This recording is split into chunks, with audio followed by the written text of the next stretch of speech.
प्रवर्तन निदेशालय यानी ईडी आप तुरंत कनेक्ट कर लें, इसलिए बता दें वही संस्था जो फिलहाल राहुल गांधी से पूछताछ कर रही है। मामला जुड़ा है नेशनल हेराल्ड केस से। नेशनल हेराल्ड केस के बारे में हम लल्लन टॉप शो में बता चुके हैं, डिस्क्रिप्शन में आपको लिंक मिल जाएगा। फिलहाल हम आपको बताएंगे इसी ईडी का इतिहास और कामकाज, ये भी कि यहाँ नौकरी कैसे मिलती है और सरकारों ने कैसे ईडी को धार दी। ईडी की शुरुआत और इतिहास समझ लेते हैं। साल 1956 देश में नेहरू की सरकार थी और ज़रूरत थी विदेशों में चल रहे एक्सचेंज में जो लोग लेन देन कर रहे थे उसकी जांच की। क्या वो सही दिशा में जा रहे थे, क्या कुछ गड़बड़ियां की जा रही थी। इस जांच के लिए जो ज़रूरी कानून था वो देश की आज़ादी के समय से ही मौजूद था। कानून था फेरा, FERA यानी फॉरेन एक्सचेंज रेगुलेशन एक्ट 1947। ऐसे में आर्थिक मामलों के विभाग ने एक यूनिट के प्रस्ताव पर काम करना शुरू किया। इस प्रस्ताव का नाम था इन्फोर्समेंट यूनिट। एक साल बीता, 1957 आया, इस यूनिट की शुरुआत हो गई। ऑफिस दिल्ली में करता धरता बस एक लीगल सर्विस अफसर जो इस यूनिट का डायरेक्टर था। फिर लाया गया RBI से एक अधिकारी जो इस डायरेक्टर का असिस्टेंट हुआ।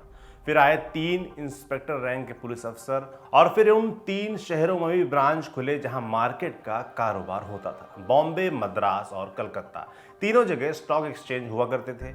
नाम बदला गया, यूनिट की जगह लिखा गया डायरेक्टरेट। ईडी की गाड़ी चल निकली। साल आया 1960, इसका प्रशासनिक नियंत्रण आर्थिक मामलों के विभाग से खींच लिया गया, दे दिया गया राजस्व विभाग को। माने अब इस पर राजस्व मंत्रालय का नियंत्रण हो गया।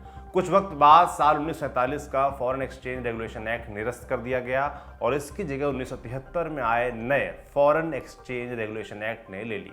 माने फेरा 1947 की जगह फेरा 1973 आ गया और इसी के तहत ईडी काम करने लगा। साल 1973 से साल 1970 तक ईडी पर department of personal and administrative reforms का प्रशासनिक नियंत्रण रहा।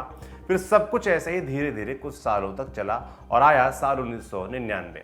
फेरा 1973 की जगह आया कानून, नया कानून 1999 का फॉरेन एक्सचेंज मैनेजमेंट एक्ट यानी फेमा प्रभाव में आया 1 जून सन 2000 से। ये एक सिविल लॉ था जिसने ईडी को ताकत दी। साल 2002 अटल बिहारी वाजपेयी की सरकार थी। PMLA अधिनियम संसद में पेश किया गया। 2004 में सरकार बदल गई और यूपीए का पहला शासनकाल आया। वित्त मंत्री बने P चिदम्बरम।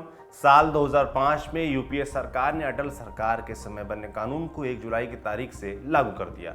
इसके बाद जब विदेशों में शरण लेने वाले आर्थिक मामलों के अपराधियों की संख्या बढ़ी तो साल 2018 में सरकार ने भगोड़ा आर्थिक अपराधी अधिनियम FEOA पास कर दिया और ये जिम्मेदारी भी ईडी के पास आ गई। ईडी किन कानूनों के तहत काम करता है ये समझ लेते हैं। ईडी खास तौर पर फेमा और PMLA कानूनों के तहत काम करता है। फेमा एक सिविल लॉ है। उस कानून को क्वासी जुडिशियल पावर्स यानी अर्ध न्यायिक शक्तियां होती हैं जो इस कानून को एक्सचेंज कंट्रोल कानूनों के उल्लंघन के मामलों की जांच करने और दोषियों पर पेनल्टी लगाने में सक्षम बनाती हैं। जबकि PMLA एक क्रिमिनल लॉ है जिसके तहत अधिकारियों को मनी लॉन्ड्रिंग के आरोपियों की संपत्तियों की जांच करने, उनसे पूछताछ करने, दोषी पाए जाने पर संपत्ति जब्त करने और अपराधियों को गिरफ्तार करने के अधिकार हैं। इन दोनों कानूनों के तहत काम करने के अलावा ईडी के कुछ और फंक्शंस भी हैं, जैसे भगोड़े आर्थिक अपराधियों के केस देखना, फॉरेन एक्सचेंज और स्मगलिंग एक्टिविटीज एक्ट 1974 के तहत कार्रवाई करना आदि। PMLA के सेक्शन 4 के तहत दंडनीय अपराधों के मामले स्पेशल कोर्ट्स में सुने जाते हैं। केंद्र सरकार ने एक से ज्यादा ऐसी कोर्ट बनाई हुई हैं, इन्हें PMLA कोर्ट कहा जाता है। हालांकि इन PMLA कोर्ट के किसी ऑर्डर के खिलाफ उस न्यायिक क्षेत्र के हाई कोर्ट में भी अपील की जा सकती है। अब सवाल कि ईडी में नौकरी कैसे मिलती है। आज ईडी में नियुक्ति 2 तरीके से होती है।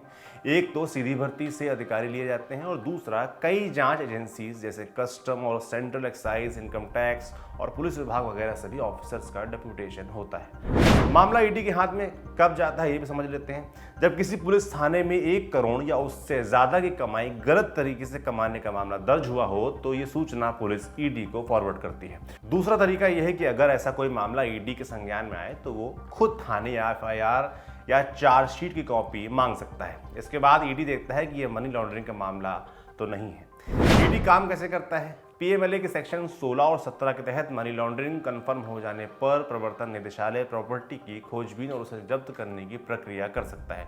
साथ ही सेक्शन 19 के तहत गिरफ्तारी भी की जा सकती है। पीएमएलए के सेक्शन 50 के तहत बिना पूछताछ के लिए बुलाए भी ईडी आरोपी की संपत्ति जब्त कर सकता है। ये जरूरी नहीं है कि ईडी पहले किसी व्यक्ति को बुलाए और फिर प्रॉपर्टी पर कार्रवाई करे। व्यक्ति की गिरफ्तारी के बाद ईडी को चार्जशीट फाइल करने के लिए 60 दिन का समय मिलता है।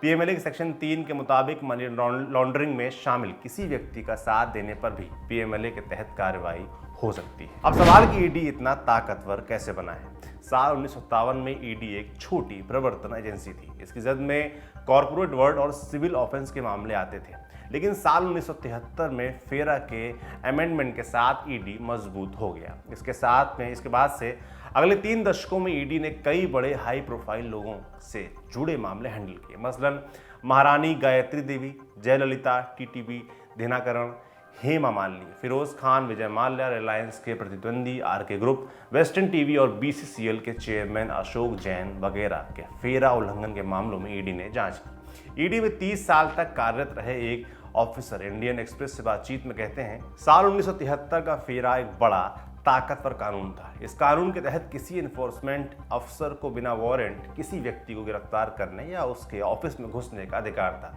उस वक्त ईडी पर 3rd डिग्री टॉर्चर के आरोप भी लगे, लेकिन 90 के दशक तक ईडी का ज्यादा खौफ उद्योगपतियों के बीच ही रहा। साल 2000 में फेरा को निरस्त कर दिया गया। वजह इसे बहुत सख्त माना जा रहा था। इसकी जगह पर फॉरेन एक्सचेंज मैनेजमेंट एक्ट आया, जिसके तहत विदेशी मुद्रा से जुड़े अपराधों को सिविल ऑफेंस में बदल दिया गया। इस कानून के चलते अब ईडी लोगों को न गिरफ्तार कर सकता था और न ही हिरासत में ले सकता था। कुल मिलाकर ईडी अब कमजोर हो गया था। हालांकि आतंकी गतिविधियां और कई दूसरी चीजों के चलते जल्द ही एक सख्त कानून की जरूरत महसूस हुई। 2005 में पीएमएलए आने से ईडी को मजबूती फिर से मिल गई।